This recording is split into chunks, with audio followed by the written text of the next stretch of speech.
It was the royal family's insistence on continuing their holiday in Scotland while the nation mourned in London that really inflamed feelings. I'm absolutely certain the Queen, I think she was badly informed by her advisors when she stayed up in Scotland that week.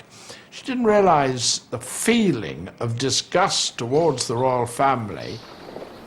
Quite a lot of people, right across the board, were very angry that the monarchy appeared to be saying what matters is the institution, what matters is the ritual, what matters is how we do things and have always done things. She may have been right about protecting the children and keeping a cloak around them, but it wasn't right for pleasing the crowd.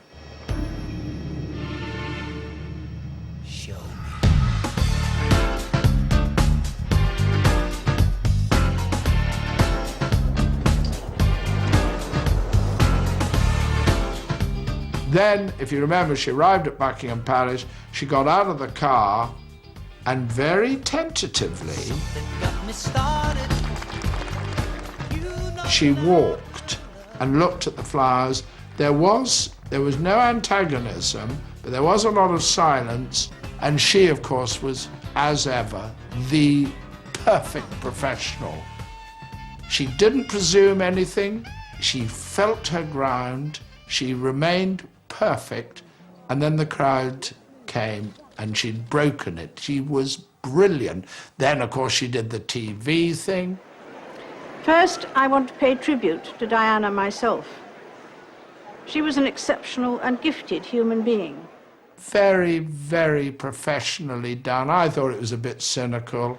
In good times and bad, she never lost her capacity to smile and laugh, nor to inspire others with her warmth and kindness. She was very praiseworthy of Diana, as was necessary. Did the Queen like her? Not at all, I don't think. No, I think she found her a real menace. I think she found her a threat to her. And, God, I can't think there's anybody else on earth who the Queen has ever felt threatened by, but I think Diana did threaten her.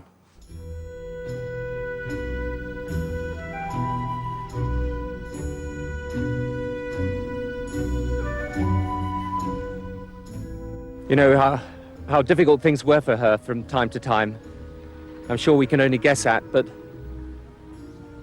the people everywhere, not just here in Britain, everywhere, they kept faith with Princess Diana. They liked her, they loved her. They regarded her as one of the people. She was the people's princess. And that's how she will stay, how she will remain in our hearts and in our memories forever. I think Princess Diana was a terribly important figure in the British monarchy. I think she single-handedly dragged the monarchy from the 18th century to the 20th century. When Diana came along, it was like breathing a breath of fresh air into this sort of rather staid, old-fashioned family. And all of a sudden people were taking notice. Hey, we've got a royal family. She did produce this image of a sort of, caring monarchy, really committed to charity, to the homeless, to this and that and the other, prepared to go out on a limb for causes like landmines. And I think that that's what the 20th and 21st century monarchy needed, and not so much what some people might call flummery and gold sticks and brass sticks and this thing, but genuine, desire to help people and to connect with people.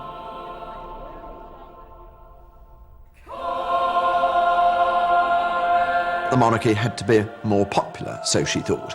In fact, I think long-term she was probably wrong. Monarchies need to be just that bit dull, not that interesting. They need to maintain from time to time their popular quotient. They need to marry attractive or lively people and then make them a bit duller.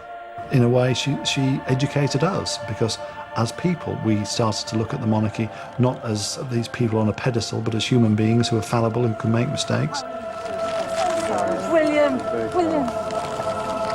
Thank you so much. one of the great moves forward is that Prince William and Prince Harry, for that matter, can date who they want. They don't have to be the daughters of aristocrats. They can have romances like normal people do. They can break up and they can make up. And that, in a way, is her legacy. I think the monarchy is a healthier institution for all that. And I think that we don't revere it anymore, but we respect it. In a way, Diana did what she was hired to do superbly well. Her brilliant, Spencer jeans, which introduced height for a start into the House of Windsor and gave us two tall, handsome princes who, will continue the line.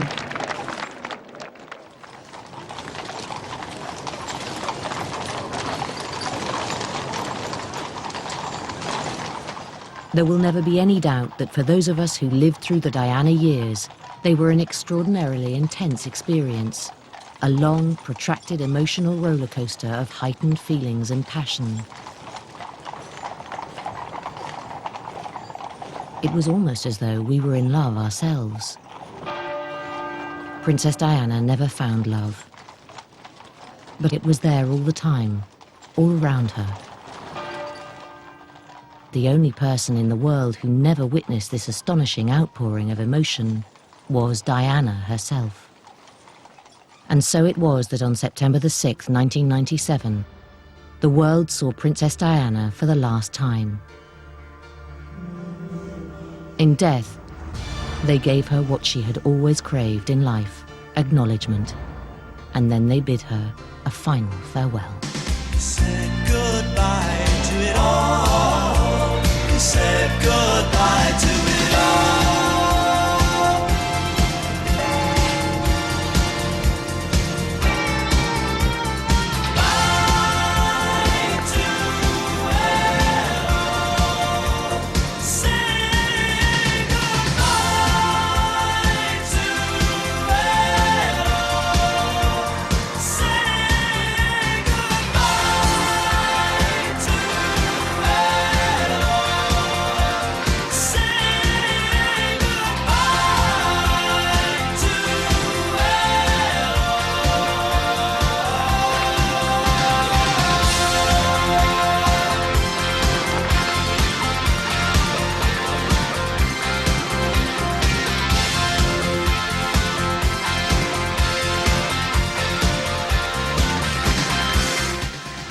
And the royal theme continues here with a glimpse of a future king at work.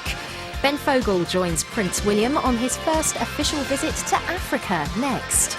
And on Friday, don't miss all-day coverage of the royal wedding with Eamon Holmes on Sky News.